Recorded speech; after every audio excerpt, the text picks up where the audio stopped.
You will give us more legends. You will continue the Star Wars expanded universe.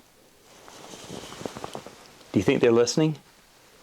Hey, you know what? Maybe this is how they got all those people to be brainwashed over Disney Star Wars. Let's try it out.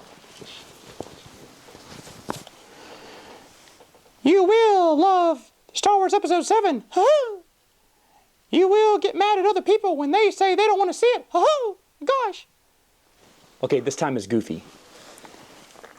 You will say that the Star Wars expanded universe was never considered canon, and then you sound just like me. Gosh. Hi folks, happy Halloween. Me and Yubnub are celebrating. Of course, I'm dressing up as a Jedi Master. Sounds fitting, doesn't it? And Yubnub, what are you supposed to be, Yubnub? I don't get it. He's got a cowboy hat on. He's got Mickey ears. A picture of George Lucas, and what is this? Hearty, thick-cut bologna. Yubnub, you're crazy, man. I don't know who you are. Anyway, folks, today I thought we'd talk about West End games, the role-playing books that were such a big impact on the expanded universe. Now, here's one of their basic books there. I'm not going to do each individual review of these books, just basically a whole synopsis on it. But before I show you some of the books, who was West End Games? Well, back in 1987, when Marvel had abandoned doing Star Wars comic books, the cartoons had stopped, and basically even Lucasfilm themselves have moved on from Star Wars. The only company that was interested in licensing at the time was West End Games. These were the people who kept the embers of the franchise glowing until Timothy Zahn came and fanned those embers into a flame with the Thrawn trilogy. From 1987 to 1998, they held the rights, and they came out with some incredible stuff. Now, a lot of it was borrowed and put into the expanded universe, in the novels, in the comic books, in the games.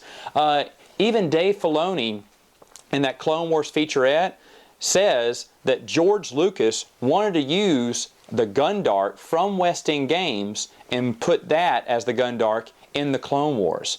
I mean, Dave Filoni said, Filoni! Aw, Yubnub, you crazy guy.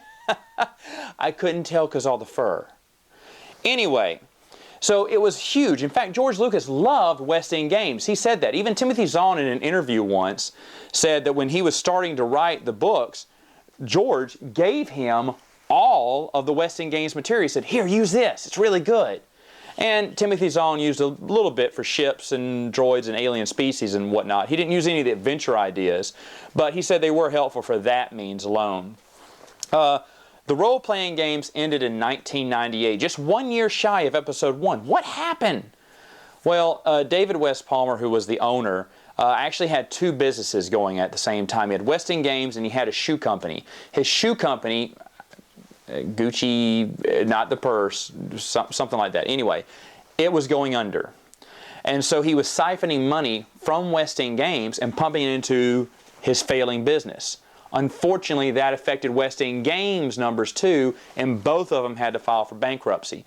And Lucasfilm is not going to work with a company that's in bankruptcy, so they had to rip the rights away from him right before the prequel. So, you know, woulda, shoulda, coulda on what else would have come from West End Games. In fact, the whole company actually went under after that, because this was their biggest selling books, of course. And they were really excellent. I remember as a kid looking through them in some of the comic book shops and thinking, whoa, what's that? And realizing it wasn't a book, just basically books with adventure ideas for the role-playing game. And I was like, oh, I don't want that. But I did always flip through them at my local comic book store back in the day, and just looking at the pictures and just thinking about how incredible some of these adventures are. Now that I've read all the books, I collected all of them. I got a complete collection of West End Games material. It cost a lot. But it was worth it because they were very imaginative, very creative in their adventure ideas. Now, I want to show you a little bit of the collection, and we're going to have to walk outside of this room. So let's go, and I will show you what is to be seen. Whew. Yeah, I know I should really be editing this out, right? But I wanted to show you Boom. Look at all those books. Look at all of them. Are you kidding me? And this isn't all the collection. I had to put up some of it. Copies, doubles, whatnot. Let me just go through these. I won't talk about each one. Just want to kind of show you them. Of course, there's the source books from the original trilogy, an Imperial and Rebel Alliance source book. This is the movie trilogy source book. If you have this, you do not need to collect the Galaxy Guides. Galaxy Guides 1, 3, and 5 are all collected in this book. So if you're collecting the West End Games material, I would get that one. Now, I do have all the Galaxy Guides here. Some are easier to find than others. But they are all good. They all contain little different things, whatever the title says. Like that one, Scouts, Fragments from the Rim, Bounty Hunters, and they're all excellent. Give you some ideas of what to do when you're building. Remember, you're building this own expanded universe. Here we have fantastic technology and Gundark's fantastic phenology, droids, heroes. Yeah, there's just tons of just supplemental books that can really help you out. Some of these are really expensive. I remember Hideouts and Strongholds. I paid a lot for that one. Some you can get real cheap. It just depends. Your best bet, and real quick, Stock Ships, another super expensive one. Here's Platt O'Keefe. She was very popular in the expanded universe and even got a nod, I believe, during the New Jedi Order series from Del Rey. Anyway, here's the Wanted by Kraken stuff, Kraken's threat dossier, everything about Kraken. The field guide, the operatives, the Special Alliance Intelligence Reports and Special Force Handbook, those are just excellent reads. Pirates and Privateers, you want to learn how to be a pirate? They'll tell you. They even did some of the books themselves. So Shadows of the Empire has a source book. A little planet guide there. Of course, Tales of the Jedi. This is from the original Han Solo trilogy by Brian Daley. Truce of Bakura, of course, Air, Dark Force. And of course, these are nice and interesting. And at the end here is a live action adventure if you want to act out the things. And I think I did that plenty of times on my own as a kid. Now here we're going over the classic campaigns, classic adventures. I would definitely get these because they combine about 3 of the regular adventure books together. It's a cheaper way if you're collecting all of these. I do have the individuals and they're coming up. Here they are. Golden Sun. Other Space 1 and 2 was great. They're about aliens from another dimension who came over and they just wanted to destroy everything in our universe. Hey, that kind of sounds like Disney. Are any of them wearing Mickey ears? Anyway, it was just an excellent story, I remember. Remember, they're not really stories, I guess. They're just adventure ideas is what they have here. But they had so many. Folks, if you've seen some of my videos, that Sabbat game I showed you, the cards, this is where I got it. It came from Crisis on Cloud City. They gave you a little Sabbat game. Now, I had to laminate those cards. They didn't come laminated. Here's some other ones here. Like I said, some cost more than others. If you're going to collect all these, you may want to go on eBay, buy them in lots. Sometimes you have to buy 2 big lots. You may get a few copies. I know I have a few doubles of some of these books. But if you want to get them, they're not necessary for your expanded universe collection, but they are an amazing collection if you do have it or are rich and thinking about going for it. This is the one I remember seeing at my comic book shop all the time and kind of walking through it because it's an Arabian Nights kind of Star Wars adventure, and I just think it's awesome. Same thing with Far Orbit.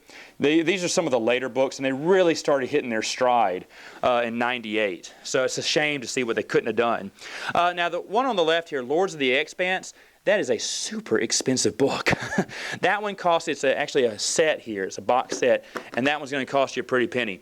Dark Strider Campaign. This is the first adventure I got, and it's actually my favorite too, because I've read it a couple of times, because it said this. This is why I got it years ago. An original story by Timothy Zahn. Now, he writes the first chapter of their adventure. It's about a group of people who are going after a moth in some unknown charted regions of space, and they have to team up with some rebels they freed. But what they don't understand is that in that prison, they weren't all rebels. Some of them were actual criminals. So it's a game of who do you trust, in a way, as they make their way to capture this rogue moth. Excellent, excellent story. I'd really like to read a novel based on that. So as you see, there's a huge collection. You may luck out and get it for cheap. I doubt it, though, because these books are pretty big, because everyone loved the Expanded Universe books. Let's go back in here. Yub Nub, you've been chowing down on bologna. Yum, yum. Okay, that's good. Anyway, all right. So, there you have it. That's a little blurb about West End Games. Now, after that, it kind of went to Wizards of the Coast, but that's for another time. We'll talk about that later. Any questions on West End Games that you have, just let me know, or let Yub Nub know. He's having a lot of fun tonight, I'll tell you that. And happy Halloween, everyone. I'll see you next week.